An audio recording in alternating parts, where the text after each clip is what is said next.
Gratitude suprême à l'univers, gratitude suprême à toutes les énergies cosmiques, astrales, métaphysiques. Je suis ravi de vous partager ce secret ce matin qui est très important. Un vieux m'a dit un jour, le chapeau du chef ne peut voir la terre que lorsqu'il n'en sait conscient. Cela ne signifie que l'être humain ne peut être à la porte de sa chute ou de sa réussite sans sa propre conscience. Nous devons être dirigés et conduits par notre conscience. Observez les arbres de la nature. Vous allez voir que ce soit les animaux, que ce soit n'importe quelle plante, chaque arbre, dès le début, au départ, dans la graine, on savait déjà ce que cet arbre allait produire. Lorsque vous le plantez, vous ne pouvez pas attendre un résultat contraire par rapport aux graines de l'arbre que vous tenez. Lorsque vous voyez des animaux ou vous achetez des poulets, vous ne pouvez pas voir un résultat contraire que de voir une poule faire des œufs ou pondre des œufs. Vous ne pouvez pas avoir un résultat contraire que de voir certains animaux reproduire des brebis ou autres. Maintenant, pourquoi l'être humain est toujours incapable de reconnaître ce qu'il est capable de devenir lui-même ou ce que sa progéniture est capable de devenir?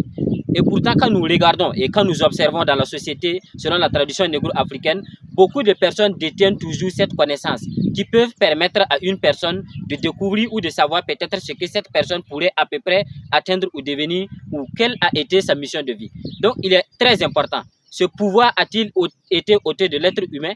Est-ce qu'on vous a volé cette partie ou bien elle a-t-elle été cachée? Il faut savoir que le monde entier est régi à la base d'un système, à partir d'un système. Et dans un système, il y a ce qu'on appelle les systèmes pyramidaux, les systèmes pyramidaux. Quand vous prenez ce genre de système, ce sont des systèmes dans lesquels les plus grands dominent sur les plus faibles. Ce sont des systèmes dans lesquels ceux qui ont les plus grands volumes de connaissances, d'autorité, de pouvoir, de capacité dominent sur ceux-là qui n'ont pas cette grande pouvoir. Et c'est ce qui a toujours causé la chute de l'humanité et pourtant d'une part de sa grandeur. Parce que si vous voyez aujourd'hui qu'il existe des guerres, ce n'est pas que ces choses ne peuvent pas prendre stop, non.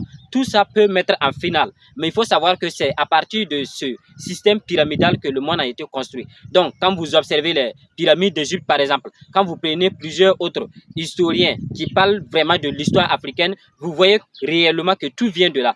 Et c'est dans ce système-là que baigne le monde. C'est-à-dire que les réseaux sociaux aujourd'hui, que ce soit la musique, les sportifs, c'est-à-dire que l'homme ou l'être humain n'a toujours ou jamais eu contact avec un tel influence jusqu'au jour d'aujourd'hui, au XXIe siècle. C'est-à-dire que les réseaux sociaux, les téléradios, tout ce que vous pouvez voir comme autre information qui permet à nuire au mental de l'être humain et qui ne le met pas en cause de vouloir pousser plus sa connaissance et c'est-à-dire sa compréhension sur certains points de la vie qui sont très importants.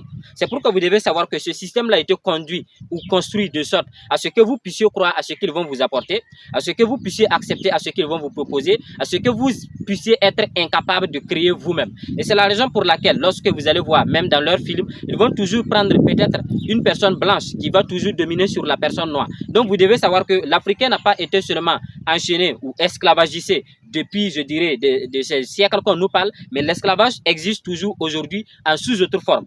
Et c'est à nous, les Noirs, de se battre et de savoir réellement trouver la porte de cette liberté qui est très importante.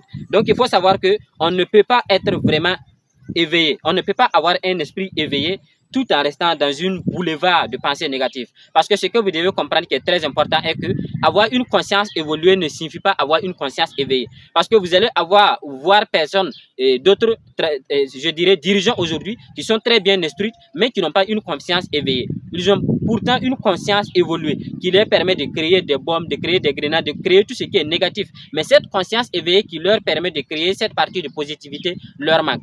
Et c'est très important que vous sachiez qu'en vous existent tous ces deux pouvoirs-là. Moi, je pense qu'il est très important que la prise de conscience éveillée soit plus importante que la prise de conscience évoluée. Parce que vous pouvez passer votre temps à accumuler des connaissances, à accumuler des savoirs et sans rien devenir. Parce que si vous ne faites réellement pas ce que ça signifie, ce que ça veut dire, c'est ce que vous apprenez, alors moi, je ne pense pas que vous devez vous attendre à un résultat contraire. C'est très important que vous partez et vous passez l'examen de votre réelle vie. Namaste.